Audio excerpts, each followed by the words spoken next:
Más preguntas. ¿La homosexualidad es una enfermedad?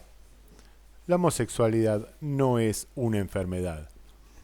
Hasta el año 1973, la homosexualidad era considerada una enfermedad en todos los libros de medicina, pero por la presión creciente de los grupos de liberación gays, finalmente la suprimieron. Algunos observaron humorísticamente que un simple trazo de pluma instantánea y milagrosamente curó a cientos de miles de pacientes en todo el mundo. Nosotros estamos totalmente a favor del pronunciamiento que se hizo en 1973 acerca de que la homosexualidad no es una enfermedad. Si la homosexualidad fuera una enfermedad, la Biblia no la condenaría. La persona podría presentarse ante Dios y decirle, no tengo culpa porque no tengo elección, estoy enfermo. Sin embargo, la práctica de una conducta homosexual se elige. Los mismos homosexuales piden no ser discriminados, ya que, siendo perfectamente normales, han adoptado una vida homosexual. Erwin J.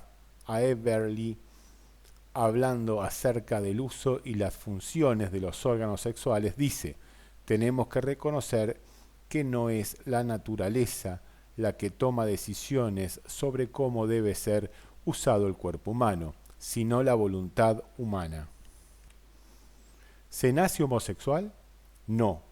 Nadie nace ni homo ni heterosexual. Nacemos sexuado, es decir, con un sexo, pero la sexualidad se desarrolla, se aprende. Según nuestras experiencias de vida y las elecciones que hagamos, se va conformando nuestra sexualidad. Durante las últimas décadas se han intensificado los estudios buscando alguna explicación desde lo biológico como causa de la homosexualidad, en la conformación del cerebro, en las hormonas y en el desarrollo fetal, llegando hasta la genética. Sin embargo, ninguna de todas las hipótesis ha prosperado.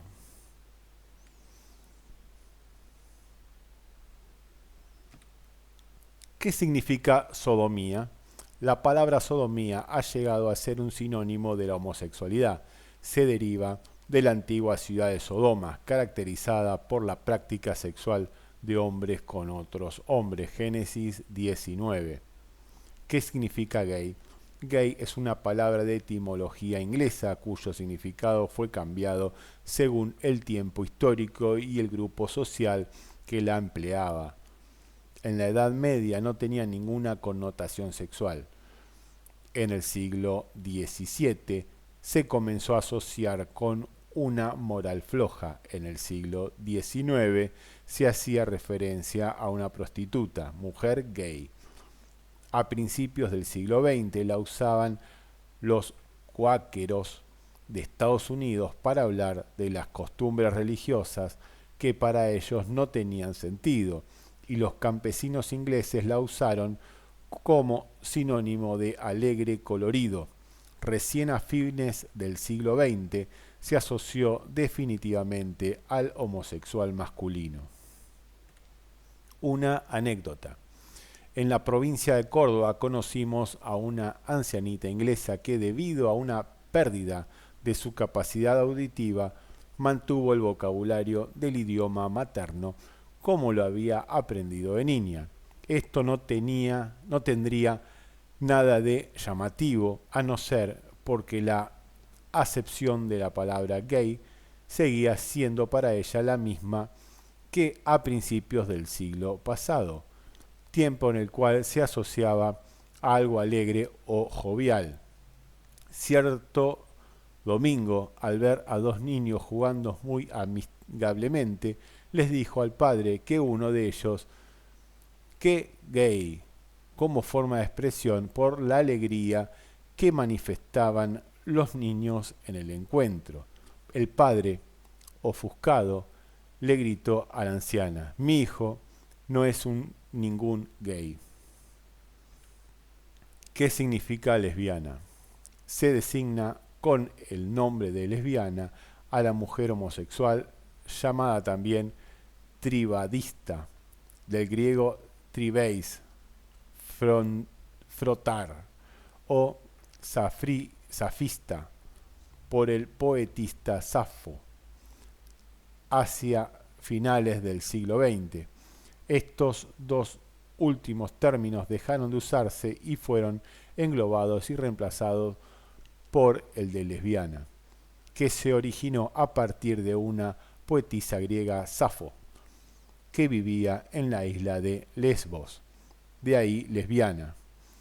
Esta mujer era casada y tenía una hija, sin embargo escribía a interlocutoras femeninas.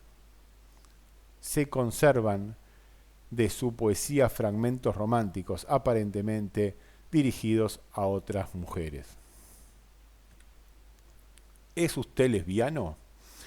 La BBC Mundo informó que los habitantes de Lesbos recurrieron a la justicia griega para que el grupo de mujeres homosexuales no emplee el nombre de lesbiana. El editor Dimitris Lambrou asegura que se están violando los derechos humanos de los lesbianos cuando se usa esta palabra para nombrar a mujeres atraídas por personas de su propio sexo. Entre sus argumentos, Lambrou recuerda que el mismo gobierno griego tuvo que cambiar el nombre de la isla. Esto está afectando la vida social de los habitantes de Lesbos. Mi hermana no puede decir que es lesbiana, ejemplificó. Una portavoz de la comunidad de lesbianas, Evangelia Blami, aclaró que dará batalla legal contra una violación al derecho de expresión. No veo cómo una palabra puede ser un insulto. Esto es discriminación, dijo. Lambrou negó una agenda anti-gay. No es una agresión a las mujeres. Que visiten Lesbos y se casen y hagan lo que quieran. Solo queremos que no usen la palabra lesbiana, terminó diciendo. Finalmente, como corolario de esta historia, el tribunal rechazó la petición de los isleños que solicitaban que el término lesbiano se aplique solo como gentilicio.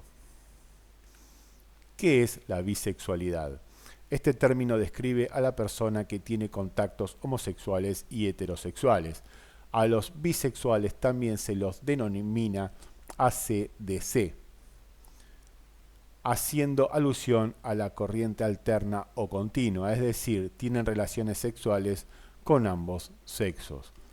Siempre se creyó que solo unos pocos individuos eran bisexuales, hasta que Kinsey realizó un estudio científico demostrando que en Estados Unidos el 50% de los hombres y el 20% de las mujeres, al llegar a edad madura, habían tenido al menos un contacto homosexual. Los individuos que se involucran en la actividad bisexual lo hacen por motivos distintos. Para muchos es una forma de experimentación que añade sabor a su vida sexual, pero no constituye su actividad preferida. Para otros es una elección deliberada que les permite participar en lo que más les apetece en un momento dado. Master y Johnson han definido en fecha reciente un subgrupo de bisexuales a los que denominan ambisexuales. Se trata de hombres y mujeres que no muestran preferencia alguna por sujetos de ningún sexo, que jamás han conocido una actividad sexual seria y comprometida y que tienen contactos sexuales frecuentemente con hombres y mujeres. El testimonio de una joven de 25 años acredita lo que estábamos diciendo.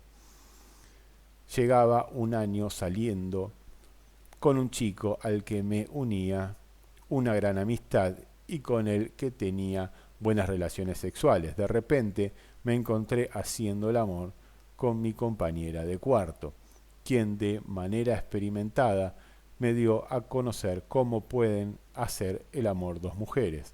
Ambas clases de sexo me resultaban placenteras, de modo que seguí con ellas una temporada, hasta que terminé los estudios universitarios.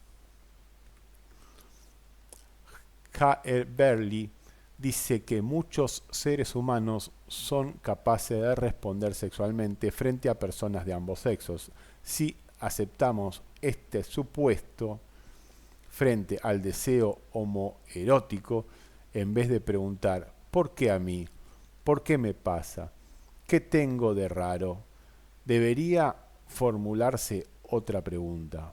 ¿Por qué no puede pasarme? En algún momento alguien puede sentirse atraído hacia individuos del mismo sexo. Eso es algo que no se puede controlar, pero cada persona responde a ese sentimiento de dos maneras. Lo alimenta y lo lleva a la práctica o decide desecharlo o sustituirlo. En otras palabras, el problema no es lo que se siente, sino qué se hace con el sentimiento. Ahí entra a jugar las convicciones personales del individuo. Por ello, no puede esperarse que la postura frente a la sexualidad la compartan los que no han nacido de nuevo. En el terreno de la sexualidad, como en otras áreas, consagran los alimentos al Señor, dar los diezmos, honrar a Dios con la primera oración y el último pensamiento, servirlo, ayunar, orar, etc. Son conductas que los que no comparten nuestra fe no pueden entender. ¿Puede una persona dejar la homosexualidad? Sí se puede. ¿Por qué? Porque la función sexual es aprendible. Recordemos que la homosexualidad no es una enfermedad, sino una elección sexual. Si la función sexual es aprendible, entonces todas las conductas pueden ser modificadas siempre y cuando el sujeto en cuestión esté dispuesto. Hoy parece que no podemos decir nada en contra de la homosexualidad, la bisexualidad, los swingers, etcétera, porque somos tildados de homofóbicos, transfóbicos, etcétera. Pero es indiscutible que la sexualidad es una construcción social. Los cristianos no estamos en contra de nadie, sino a favor del plan de Dios. Para nosotros el cuerpo representa el primer instrumento de adoración, según Romanos 12. Por ello debemos cuidar cómo lo alimentamos, a dónde lo llevamos, a quién le permitimos que lo toque, qué hacemos y cómo vivimos. No se trata de cambiar a los homosexuales, se trata de obedecer a Dios.